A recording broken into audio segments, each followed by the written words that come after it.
First off, our next webinar will be next Thursday, September 10th at 9 a.m. Pacific again. We'll be presenting on how you can make a sale today with our 9 different guaranteed issue products. Registration for that is now open on our website, so go ahead and register for that when you have a moment if you haven't already. We're also getting really excited about our long-term care workshop, which is now just 2 weeks away. If you haven't already heard, our workshop will run every Tuesday at 10 a.m. Pacific from September 15th until October 6th. We have a great lineup of topics and some really great presenters, so we want to make sure that you reserve your spot for that. Again, we'll be giving away Amazon gift cards at every session, and then one attendee of all 4 sessions will receive a bonus $100 Amazon gift card at the end. So head to yaim.com to register now. With that, I'm now going to turn this over to Mike and Jeremy for today's webinar. Thanks, Ileana. Good morning, everybody. Always glad to have you with us here, and we're really pleased to have Jeremy Verizor from OneAmerica, and he'll be joining us here in just a minute. Some basic stuff that for those of you that have been on our webinars you're familiar with. We have everybody on lecture mode, which means that you're muted, and that's so that we can get a good quality recording. We will process that recording and it'll be available for you on our website later today. Okay. And since we are on mute, we're going to push the questions to the end.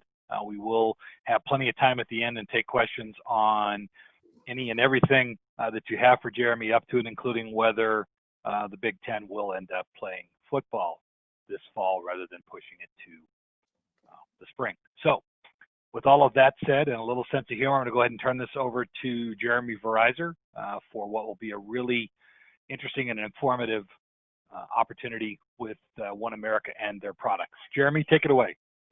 Yes, sir. Thank you, Mike. And good morning, ladies and gentlemen, or afternoon if you're calling in from the East Coast. Hopefully, most of you are able to view the screen, as we'll certainly have a lot of visual aid that will help kind of guide us through this conversation. But really the goal of today, there's just a few things I'd like to cover. One being, we are in a constantly, seems to be ever-changing, ever-evolving environment when it comes to long-term care, both from a demographic and a need standpoint, as well as a product and solution standpoint, not just here at OneAmerica, but I'm talking about in the industry in general. So I want to talk a little more in depth about what has been changing and is changing and how that may benefit you and your business.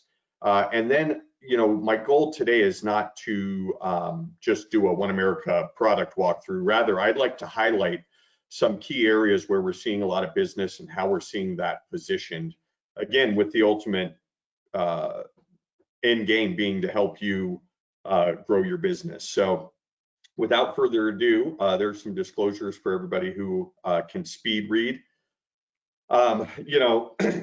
Wayne Dyer wrote, if you change the way you look at things, the things you look at change. And I think those that have been able to change their previous conception of what extended care planning or long-term care is, have been able to experience much more success than folks who perhaps are stuck in the long-term care planning of, say, 10, 15 years ago.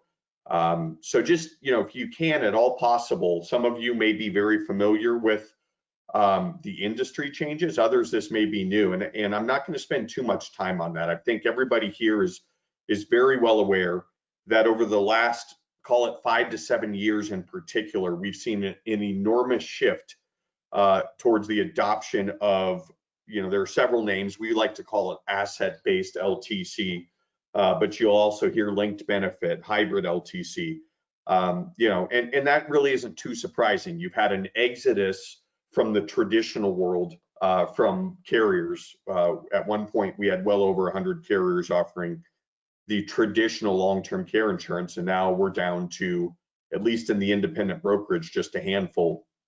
I think if you include captive, you've got like 13 carriers left in that space. And traditional LTC, we're certainly not going to knock it. I mean, many of you understand that is the biggest bang for a client's buck, but many clients have objections with with traditional. And so we're not here to compete with that. We're here to show another avenue. So, you know, I think everyone's well aware of the shift to these hybrid solutions, but we've seen a lot of changes even since that's occurred, both for, again, from a carrier and industry standpoint. So I'm just asking, if at all possible, keep an open mind here, and that will certainly help you transition, not just the way that you think about it, but also your clients. One of the things we've seen change over the last 3 to 4 years as an industry is we have seen healthcare and retirement become very much a hot button topic. There are several studies. One's on my screen here. I'll give you another one after this. But there are several studies that highlight when they were interviewing or polling rather both pre and post retirees, saying, what are your top concerns in retirement? You know, historically, the top concern was outliving one's income or market performance or interest rate environment. And those still are very much top concerns. But the one that's crept up, the elephant in the financial planning room, has been long-term care or extended care planning. And I think what we have now, folks, is we are entering a perfect storm for this opportunity for you to have these conversations with your clients and prospects, because, you know, just look at what has historically been the largest segment of our population, the baby boomer generation, the oldest of whom will turn 75 this year. You know, 10 years ago, you had a lot of folks, that baby boomers, who were still in their late 40s, 50s, maybe early 60s. And, you know, retirement was still a little bit on the horizon. They were focused on their kids' college, et cetera. Long-term care was maybe a little bit more of a back burner issue. Well, now what the experience you're having with many of your clients is they've either already gone through or they're currently going through an experience with either their own parents or perhaps their parents-in-law, most of whom, like much of America, has not purchased a long-term care policy or entered into a policy. So the plan has ultimately, by default, been to self-fund that risk. And now what you have is you have all of these folks going through these experiences, and they've become the plan for their parents or their parents-in-law, and they've realized what an emotionally and physically draining consequence can arise from that, not just the financial aspect. So that's why I believe you're seeing more and more of these folks being polled, both pre and post retirees, who are saying healthcare and retirement is concerning to me. Another one, so the last one there was from the Guaranteed Lifetime Income Study, which is primarily driven by annuities, and, you know, is, I think, making a case for lifetime income. But as a byproduct for us in our conversation today, you can see that long-term care was the #1 rated concern. This one is from the Advisors Insights Spectrum Report, which they do every year. And you'll notice here they polled people 55 to 64, and only 21% of these people had said they had worked with their advisor on discussing any, you know, formal long-term care planning. Yet out of the concerns they had, you can see here 5 of 7 of the top concerns these folks mentioned were health related again. So it's a conversation that in the past might have been one that was easier for clients to just put their head in the sand and just kind of shoot you down. Now it's something that people are a lot more open to. In fact, they want to have those discussions. There's another article that just came out, and I think I have it here. I can shift over to it real quick, but it was from Business Wire, and it's talking about millennials and Gen Xers shaping and changing the conversations with advisors. But it goes on to discuss for clients here that they interviewed, which you can see here, they were up to age 75. And so let's see, it looks like it was folks between the ages of 30 and 75 here. And the ones that felt they had the strongest connection with their advisor listed several things that advisor or agent was discussing with them. And one of the top 4 was a plan for their own care. Again, because this is wreaking havoc on families. And you can see here that more than half of the folks polled, 57%, said they had not had a discussion. So that kind of mimics that other poll that we just looked at. There's a lot of people who want to have these conversations, and their advisors have not broached that topic with them. So moving back to the PowerPoint, the one final thing I'd like to summarize up before we get into some of the areas where we're seeing business is that same study, the Advisor Spectrum Report. What they did was they broke down the folks they polled into 3 categories: the mass affluent. So this was anybody with 100,000 up to $1 million in net worth. So that not investable assets, in net worth. So that was the first sort of category. The second group was millionaire, anybody 1 to 5 million, as you can see, and then ultra high net worth, 5 million to 25 million. So this is where it gets kind of interesting. When they asked these folks, do you own long-term care insurance? You can see it's actually the opposite of what your knee-jerk reaction would be. You would think the people who have a lower net worth are the ones who need long-term care insurance and would desire the long-term care insurance planning the most, because they're the ones who stand the risk of depleting assets, leaving their healthy spouse to kind of scramble with whatever Medicaid allows them to keep. Not to mention, then they fall onto whatever the welfare program is at that point in time, i.e. Medicaid in that particular state. However, it's quite the opposite. As you go up from mass affluent to millionaire to ultra high net worth, you'll notice the percentage of respondents actually increased, saying they did own long-term care insurance. So the group that you would think needs long-term care the least, the ultra high net worth, they actually are the ones who tend to purchase it more often, likely because wealthy individuals, generally speaking, it wasn't dumb luck. They learned how to avoid tax and leverage dollars. And that's precisely what creating an extended care plan with an asset-based LTC solution does. And it also provides, of course, benefits whether they need the care or not. Now, this is where it gets eye-opening. When you look at when they were asked, how did you get information about this? You can see that it's kind of almost a dead split between their primary advisor or another financial professional. So I'm sure we have folks on this call who are holistic advisors, and maybe you're just now incorporating these conversations, or you know that it's something that you should. So this can show you the opportunity to have conversations with your clients that they actually want to have these conversations, regardless of whether they're a mass affluent client or an ultra high net worth. And I'm sure we have other folks on this call who are primarily more insurance agent focused. And this should also show you the opportunity to have conversations with folks. Even if they have a primary advisor, likely their advisor may be in this group, in the 70% who aren't having that conversation with their clients. So there's opportunity like we've never seen. And then the final sort of arrow in the quiver here is COVID.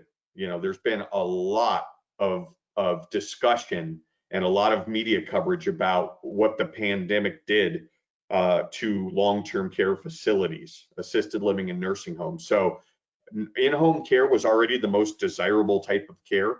You can only imagine now that is going to continue to change the landscape. And of course, all of the solutions we offer here at OneAmerica, and most in the industry today, will cover in-home care. So that may be a different way to spin the conversation, is helping your clients create a plan that allows them to stay in their home and not be moved into a facility, allows them to stay in their home as long as possible. I hate to say nursing home avoidance, but sometimes depending on the client, that may be the way to position this going forward with certain clients.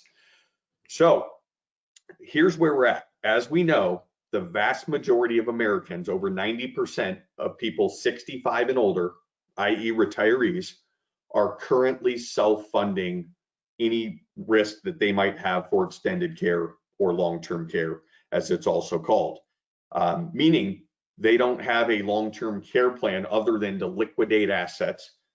You could make an argument that that is a plan, and certainly it is if they've identified which assets they would liquidate, what part of the nest egg they would liquidate to generate the additional income needed to pay for the care.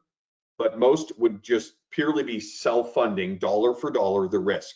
So they would literally just be, they or their healthy spouse or their kids or whoever was in charge of making these decisions, and I'm sure you would be involved, would just be liquidating assets, perhaps in an unfavorable time, but they would just be liquidating assets. So what we propose, as many of you understand with hybrid LTC, is either A, they reposition, if they're at a point in their life where they can reposition an idle portion of that nest egg, whether it's cash, a qualified dollar account like an IRA that they're going to have to take distributions from, perhaps it's an old annuity, or one of the areas I'll touch on today is the recurring premium. So they don't have to have a lump sum. In fact, at OneAmerica, nearly 60% of our policies last year were funded over time. It is the most popular funding strategy, not just here at OneAmerica, but in the industry as well. In fact, over 90, I think it was 93% of the linked benefit policies, the life LTC policies last year were funded, not in a lump sum, but over time. And we'll talk more about that. But from a general high-level concept, what we're doing is simply creating just a portion of the nest egg that, God forbid, one or two individuals, whether it's a single or maybe perhaps a married couple, if either needs care, including in the home, this portion of the nest egg would generate an income stream in OneAmerica's case that can never be exhausted for either, in the event of a joint policy, that's tax-free, available day one for any care. Yet if they don't need the care, and the reason why these are becoming so popular, as you can imagine, is if they don't need the care, they still see value, right? So there's still a cash account, the cash value they can access, liquidate, loan against, and there's also a death benefit to go to their heirs. So this is why the American public, when they see this, the biggest objection often advisors and get from clients is this: how does the company do this? You know, they give me a benefit to my heirs if I don't need it. It's still my money. It's still on my balance sheet if I want to access it. Yet if I need care, my spouse needs care, there's a tax-free benefit we can never exhaust. How does the company do that? That's perhaps the largest objection, and work with AIM on that. But I mean, by and large, you know, these policies, they cannot just be placed on anybody, as you can imagine. They require underwriting, and obviously they need to be funded. So before we get into the few strategies I want to highlight today, as a quick refresher, in case anybody's joining us that is not familiar with hybrid LTC or OneAmerica and our care solutions, you know, really it's quite simple. You have two components to our policies. You have what we refer to as a base policy. This is the life insurance or annuity chassis itself, which would be accelerated dollar for dollar, tax-free for any care, followed then by a continuation, an optional continuation of benefits, which at OneAmerica can be lifetime unlimited. We're the only hybrid carrier to have ever offered an unlimited benefit on a hybrid policy. So we really only have two solutions: life-based or annuity-based. You'll work with AIM on which one you would use. Those that depends on age, health, where the money would be funded from. Those sort of things will dictate which variation we would use. And notice below, you can fund these with various parts of the nest egg: cash or cash equivalents, over time, lump sums, IRAs, etc. So that being said, lifetime, real quick, you know, I think some people look at lifetime and say, hey, isn't that overkill? Well, you can certainly structure our policies to almost to a T hit average care needs. Right now, according to LTC.gov, men need an average of 2.2 years. Female need 3.7, on average need 3.7. So your average couple is about 6 years. Well, guess what? You can set up a joint policy that covers 75 months, right? Just over 6 years of coverage, right around there. So that 25 plus 50, 25 months, 2 years roughly of depleting one's death benefit, followed by an additional 4 years of coverage. We can do that on an individual basis as well. So there are certainly ways to dumb the policy down and make it more of a short-term, average-term care. But you have to remember that lifetime, that is what, at least here at OneAmerica, is a primary driver for a lot of not only clients, but advisors, because it allows folks to completely eliminate even the catastrophic risk, the dementias, the Alzheimer's, that unfortunately are growing more rampant as we live longer. And remember, folks, that an average is just the difference between two extremes. So if we go out and give everybody a 3-year plan, because that's the average need, we're going to have about half of those folks who have sufficient coverage, but the folks that we're really concerned about that run that risk because of that Ronald Reagan type bout with dementia, right, that need that 6 years, 8 years, 10 years, they're going to blow through that 3-year policy and be back to self-funding. So an unlimited benefit is the only way to truly hedge that risk. And if you look at those averages, they're all based on past claims and experiences from, you know, those that have had a care need. What we need to do is pick our head up and look at what's coming down the pipe. And Alzheimer's, which is just one form of dementia, is something that is growing quite quickly. As you can see here, every 65 seconds, someone in the country develops that disease. In fact, now 1 in 3 seniors passes away with Alzheimer's or some other form of dementia. We just have not found a way to keep the mind from going. You know, we find drugs that keep us living longer, but the mind, until we crack that code, is a major problem when it comes to extended care. So I'm not going to look much today about the competition. In the life-based space, you have basically 3 options. You have traditional long-term care, or sorry, you have traditional long-term care, and then in the life-based space, you have these options. You have a life policy with an accelerated death benefit, which is an excellent policy for life insurance. Not bad LTC coverage, but it's definitely the afterthought.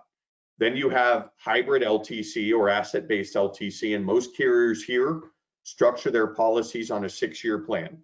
2 years of death benefit followed by an extension of benefit for 4 years. And then you have OneAmerica kind of out in our own island, being the only ones with unlimited policy and the only ones that can place business on a joint policy. So again, I won't focus in the details here, but when it comes to extended care planning, what you'll notice is some of the carriers can give higher benefits to start or for a short period of time. Others can give benefits for each at 6 years with a COLA. We actually, because of what's changed in the industry, and that big change was all the other hybrids followed suit. In July of last year, we had a pretty noticeable pricing adjustment to reflect the prolonged low interest rate environment. And now we've had all the other hybrid carriers follow suit. So now our policy, actually, we're seeing a lot with inflation as well on both the base policy as well as the rider. But again, if you look at this differently, you work with the team at AIM, what you'll notice is many of our policies, despite all that, are still structured with a higher upfront benefit, no inflation for life. And when you play this out on a 4-year claim or an 8-year claim or a 12-year claim, what you'll notice is even if one policy may have a higher benefit or one may have COLA, if you look at when they may need it, you know, our policy, despite all that, over that course of a 4-year, 6-year, 8-year claim, because it never ends, will end up paying out much more. So again, different strokes for different folks, but it's just a different way to think of it. So where are we seeing this business? Well, as I alluded to, recurring premium or limited pay business has been absolutely huge, not just for OneAmerica, but also for the industry. Well, why is that? Number one, you have a lot of Americans who simply are not in a position to fund this, you know, a plan in a lump sum.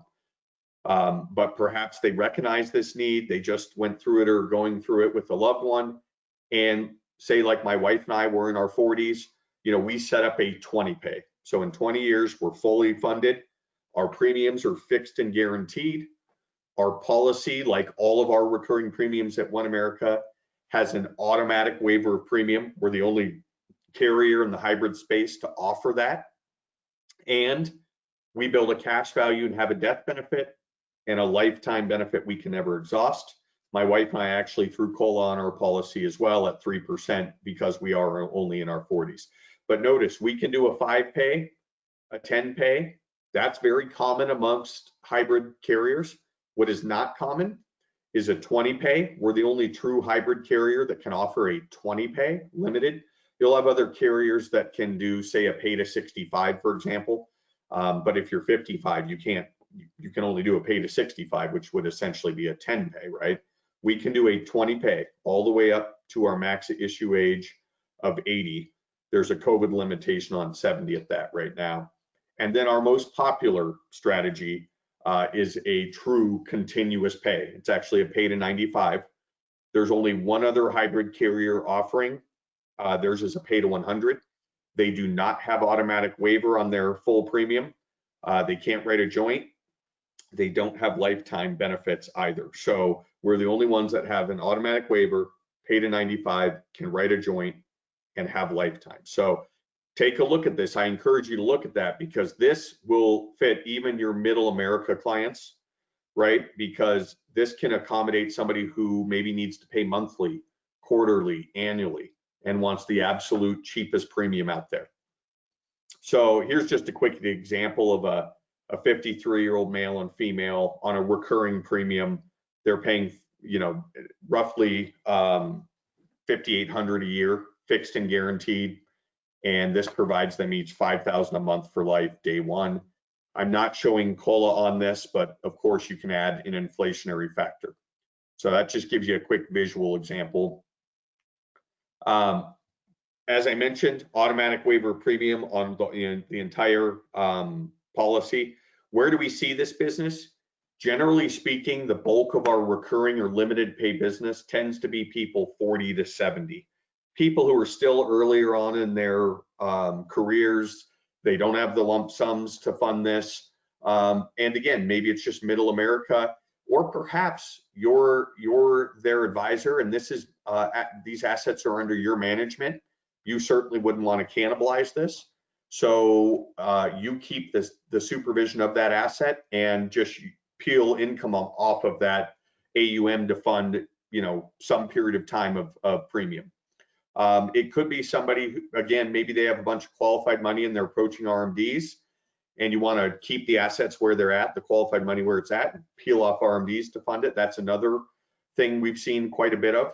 Old annuities, if they have a big stepped up balance for an income rider that they don't need for income right now, we've seen clients turn the income on, maybe use the first 10 years to fund up, say, a 10 pay or 5 years to a 5 pay.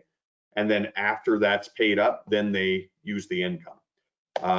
Also very popular are business owners for like a key employer executive bonus. And like all of our life-based solutions, we offer an approval that can be just a phone review.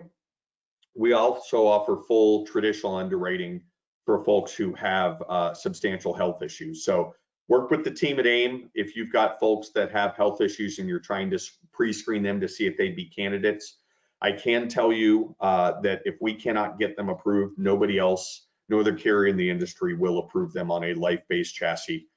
We will go all the way up to a table 8. Virtually every other carrier stops at a table 4. So we definitely will take on more impaired risk when it comes to these hybrid solutions.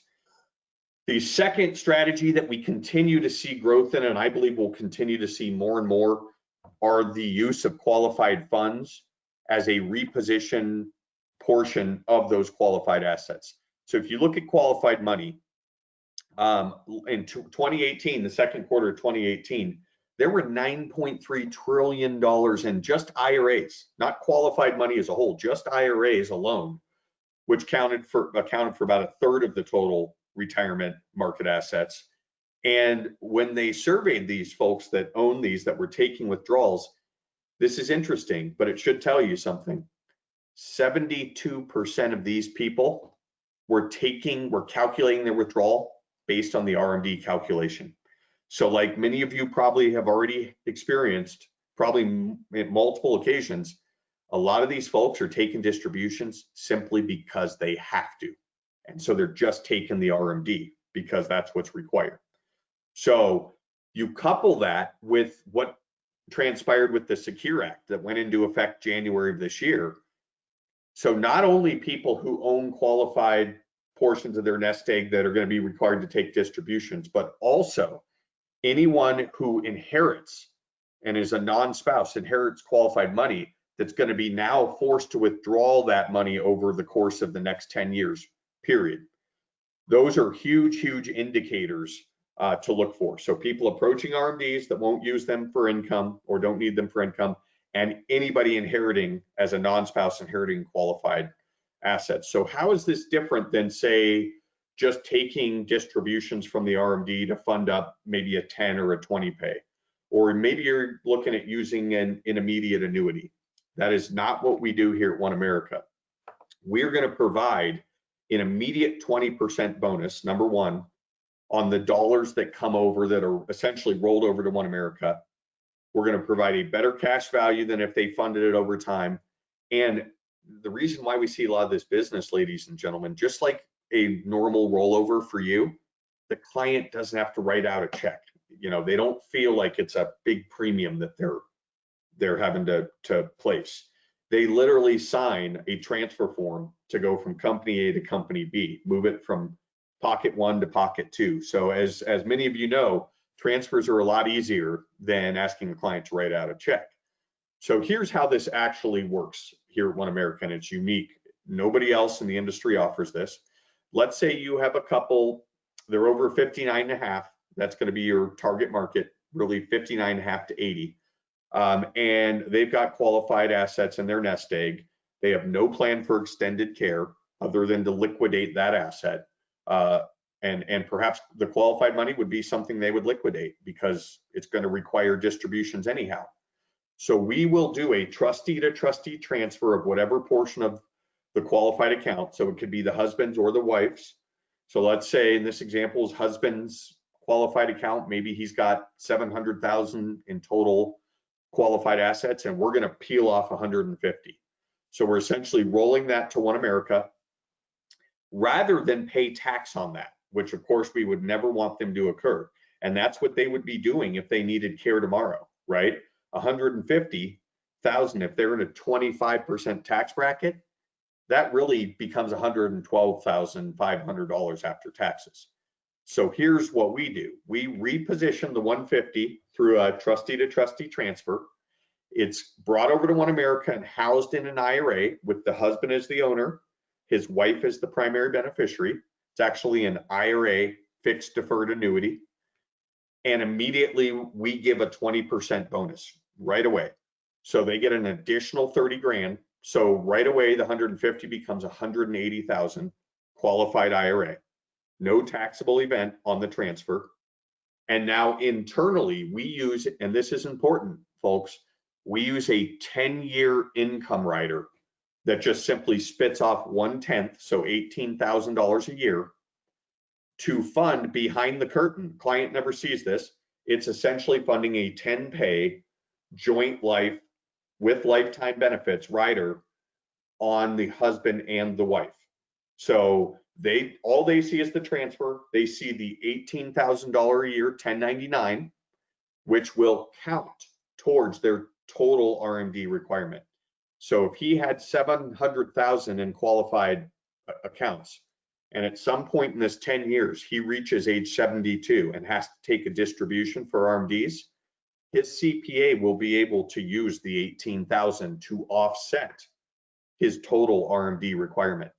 See, if I did a SPIA, and we have a couple other hybrid carriers now actively marketing a quote unquote qualified strategy where they use a 10-year SPIA to fund a 10-pay with them.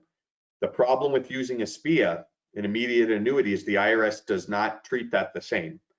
The distribution from the SPIA can only be used for the 150,000 or whatever went into the SPIA. So all that excess that was distributed, clients won't be too thrilled when they find out from their CPA that can't be used for the other qualified accounts. They still have to go take more withdrawals. Not the end of the world, but if a client doesn't know that up front, that can be a big deal. So 20% bonus distributions will help offset the total qualified account. And what did the clients really see? Well, after 10 years, it's fully distributed. But what the clients really see is day one, instead of having to just liquidate out of pocket and pay tax for any care they may need for this portion of qualified dollars, rather by repositioning this, not only do they pick up the 20% bonus, but they immediately create a plan for extended care that provides them each an annualized benefit of $63,000 tax-free day one, for any care, including in the home.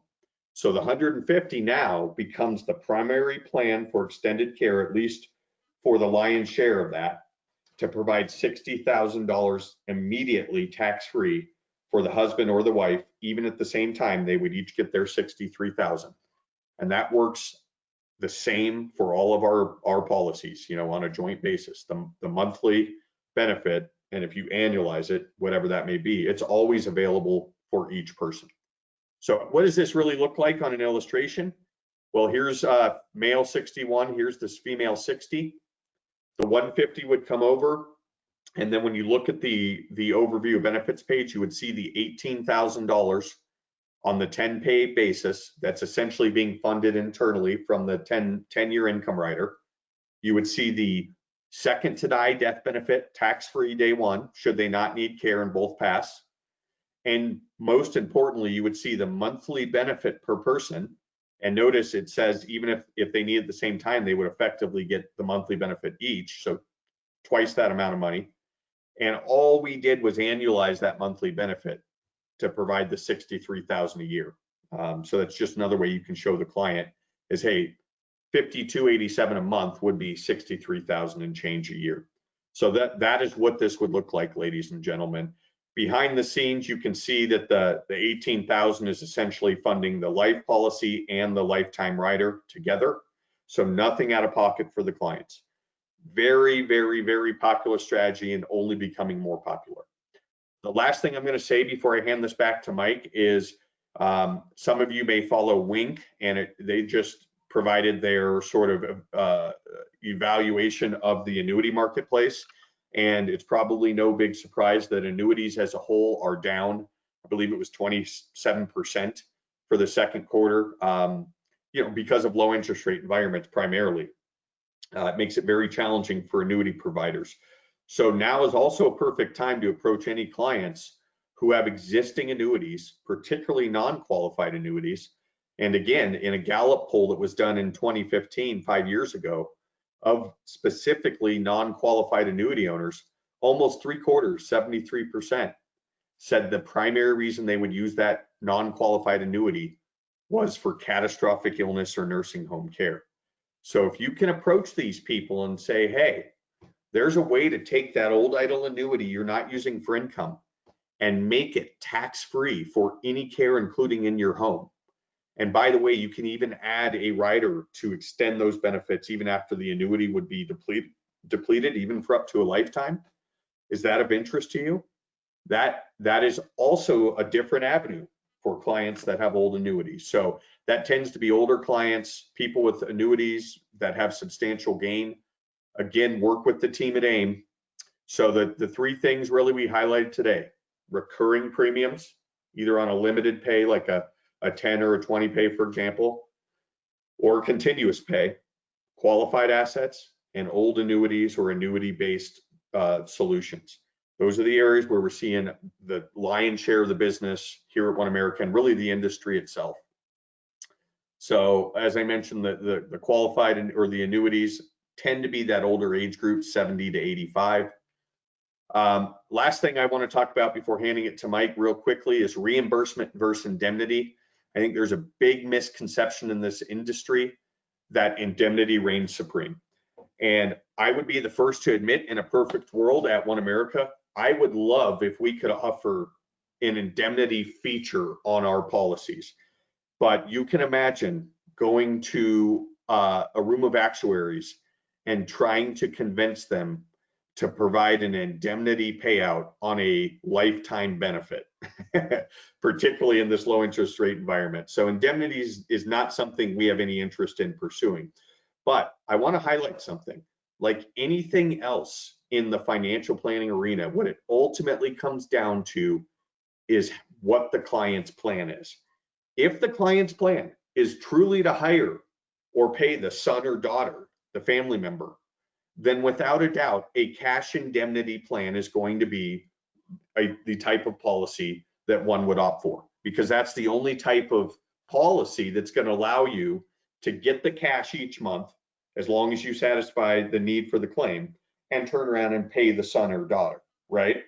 But what we have found is in today's day and age, most people, they want the family to supervise the care but not provide it. They don't want to burden their loved ones. You know, often the care provider is a daughter, typically the oldest daughter, middle-aged, who has a job of her own, has kids of her own.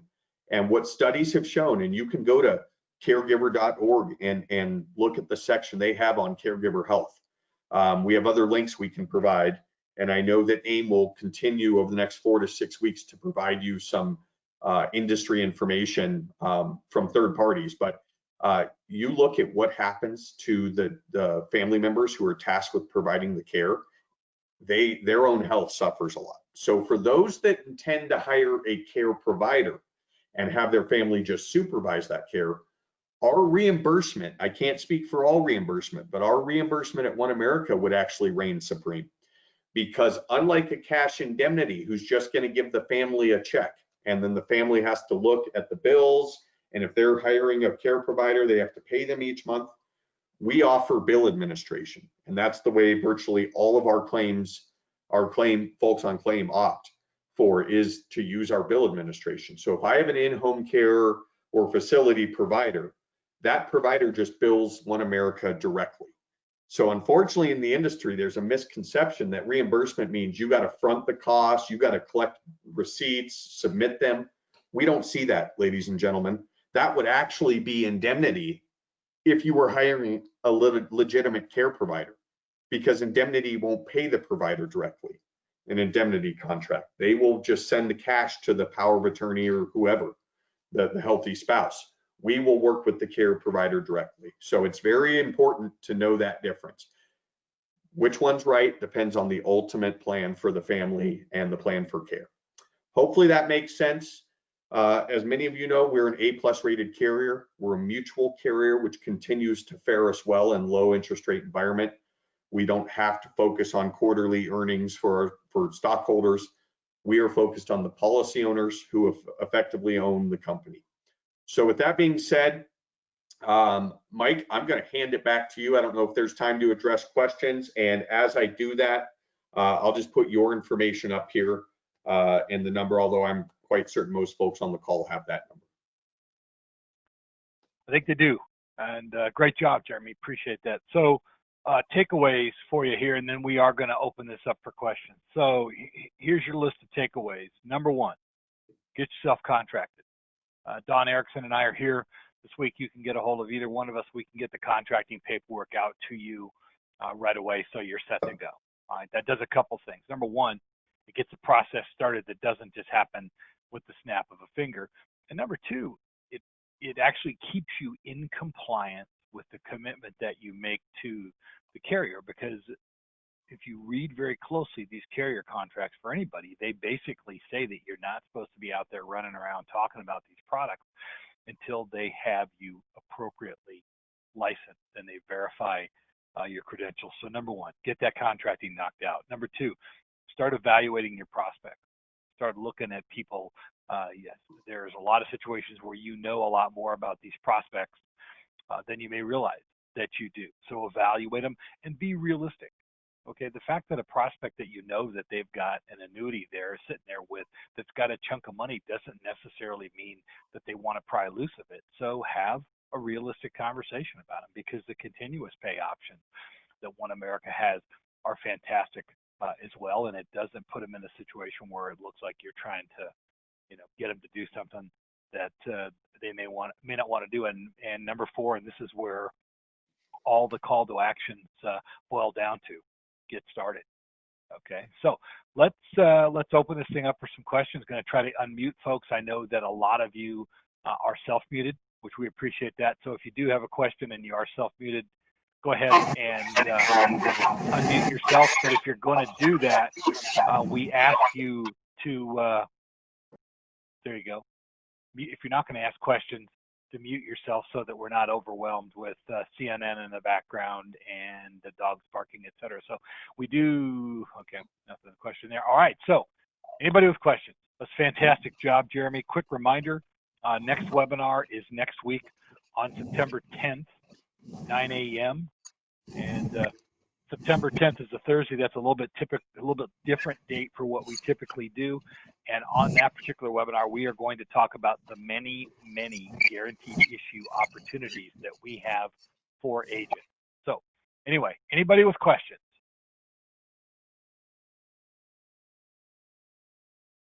Well, Jeremy? We joke about this kind of thing where we don't have a ton of questions. I call that the webinar version of a no-hitter. So outstanding job. Do me a favor, because I know they're going to ask, if you wouldn't mind sending me over the slides for this so I can get them out to folks. We'll be glad to do that. And if you've got specific prospects that you want to look at and maybe some help evaluating and scoring as you get ready to move forward with this opportunity, please don't hesitate to pick up the phone and call either Don Erickson or myself. Phone number 800, right there. That phone number will get you to either Don or myself. Give us a call. We'll be glad to spend some time and help you evaluate prospects. And again, we'll also work with you on getting that contracting done right away. So, Jeremy, thanks so much for making your time available. Appreciate it very much. It was very informative, I'm sure, for everybody. And with that, we're going to go ahead and wrap it up. Eliana will process this and have it uploaded to our website later today. All right. We'll call that good. Thanks, everybody. Thanks, Jeremy. We'll talk to you all again soon. Thank you all. Bye now.